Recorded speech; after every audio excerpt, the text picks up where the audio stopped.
So I was born in South Korea. I was adopted when I was around 8 months old. I grew up just outside of Toronto in a town called Newmarket, where I lived for, I believe it was like 10 years with my adoptive family. And right before, the summer before 5th grade, we all moved to Sioux Center, Iowa, right in the northwest corner of Iowa. I was born here in Wisconsin and grew up actually right where you're looking.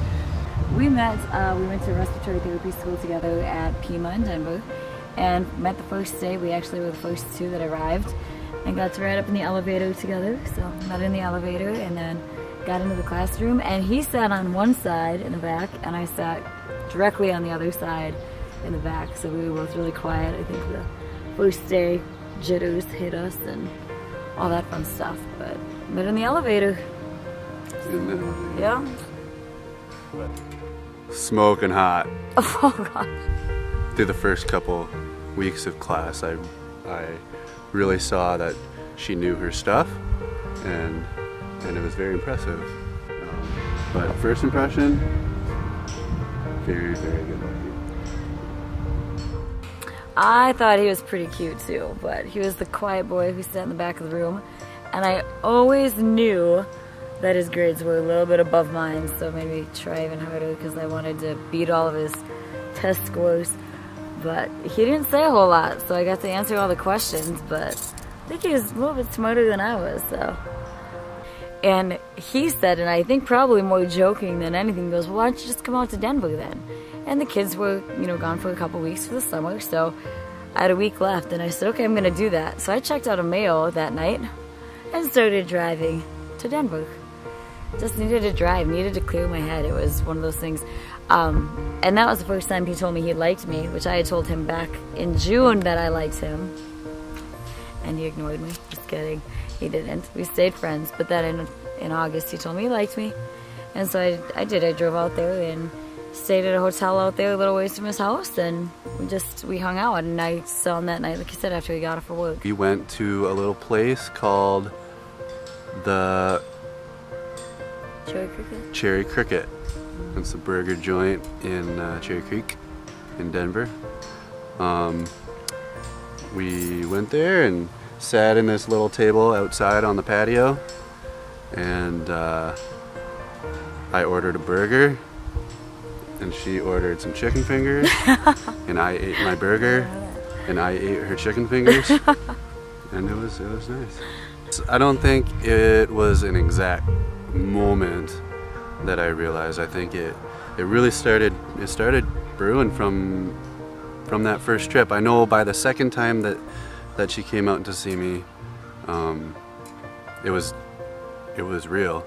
Like it was definitely something that had been in my mind, you know, even from the first trip. I think with the circumstances that are at hand, it's kind of hard not to be thinking about, you know, the future and really taking things seriously. So I think for sure by the second trip, I think it was definitely weighing on me pretty heavily that this could be it, or this is what I want, you know, forever. So like we had a growing friendship, and we had known each other. We've known each other 3 years.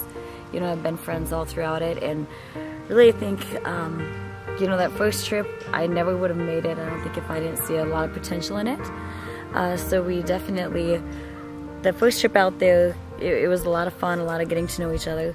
And by that second trip it was becoming a lot more serious pretty quick. But I think even in that time in between, just all the talking, and you know, when you're long distance, you're forced to do so much talking, because if you don't communicate, you can't have a relationship. So that was one of those things that we, you know, really, I think, progressed pretty quick. But especially with having such a past of knowing each other, that was really a helpful thing. You get to answer this one first.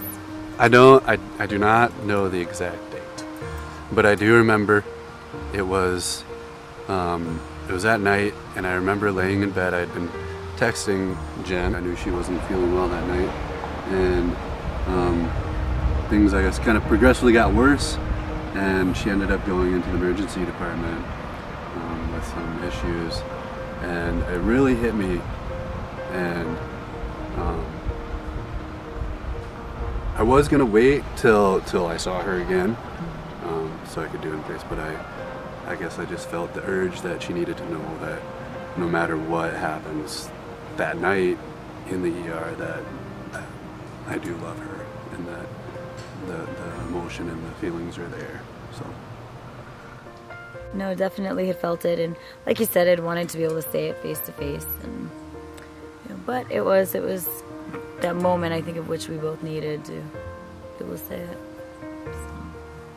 We had planned, we had tried to figure out what we were going to do for New Year's Eve, and we weren't really sure. We didn't really know where we were going to be, because we were heading up to my parents' place up in Canada, and knew that we wanted to kind of have a night to ourselves for New Year's Eve, but then also weren't really sure where we could get to, just being up there, and then, you know, where do we want to go. We had looked at rings, and we had picked rings out. We then picked them up the day I got there for Christmas, the day I got to Wisconsin for Christmas. December 23rd. December 23rd. And the day after Christmas, we headed to my parents, and I told her, because I wanted to be a surprise, I said, we can pick them up when I get there, but I'm not proposing this trip because I want it to be a surprise. In my mind, I knew if I said that, she would not be expecting on that trip. Of which you also said, he goes, it will hopefully be in the next 6 months. Yeah. I plan for it to be in the next 6 months. Yeah. Lied So to me. I talked to the people at the Radisson, and I kind of chit-chatted and emailed back and forth with their concierge people, and got the room kind of set up. I had not, since it's in Kalamazoo, I had not been able to look to see what it was going to look like or anything like that. So it was a surprise to me too of what they were going to really do. So anyway, we got there that night, and we went up to the room, and I told her to wait outside the room because I had a surprise for her. And I stuck my phone, or her phone, because I didn't have a smartphone at the time. Stuck her phone in and put it on one of our favorite songs, Never Stop by Safety Suit, and told her to close her eyes and go in the room. And I stood there, and I wrapped my arms around her from behind and told her I loved her, and then told her to open her eyes. And so she saw everything, and I had the ring in my back pocket and told her to turn around, and then I got down on one knee and asked her to marry me. She said yes. I did say yes. So, Yep, I didn't even stall, no pausing. So that was where it happened. But he is romantic and sweet. So one of my trips out there, he had sent me away. He goes, you have to go away for at least 4 hours. And I'm like, 4 hours? Why do I have to go away? And he's like, you'll see, it's a surprise. And so I get there, and he had strung up beautiful lights. And so he had it set up like this little picnic on the floor. So he made a full meal, just little tiny appetizers, things that I would never even probably know how to make. And then the final thing that he made, and this was the really special part, is he had made chocolate dipped strawberries that had cheesecake filling. And the story behind those was the really fun part, was that when we had gone to school together, in our first probably month of school, one of the girls said, let's have a potluck, let's all do something. So he had made chocolate strawberries, and I joked with him when he had said that he was the one who actually made them. I thought somebody else had made them for him, but he said, no, I did it. And I'm like, you know what, you're gonna be my next husband. And I was joking with him, we just met. So yeah, now 3.5 years later, we're getting married. Well, I just want to say, I guess a big thank you to my family and friends. My family, I mean, you guys have been behind me, probably when I don't deserve it, a lot through my growing up. I definitely gave them a run for their money, and to allow them to see where they've allowed me to be and who they've allowed me to be at this point in my life is, looking back, is pretty incredible to me. Just because there were lots of times in my life where I was so lost, and they took me back and put me back on the right path, and and were always there for me, like no matter what. So I guess just a lot of thanks for them. They've been huge support through all these transitions here, and even though they can't be here all the time, being so far away, emotionally and everything, they've been huge support for everyone involved. So absolutely, my mom has just been my rock as we've gone through, especially the last year and a half, this transition back home from Denver and with the kids, and just with the situation at hand. They've been phenomenal. I don't think I would have been able to do it without them, and all my sisters and my brother, my sassy brother. You know, just a big thank you to all of them and the close friends that I've had.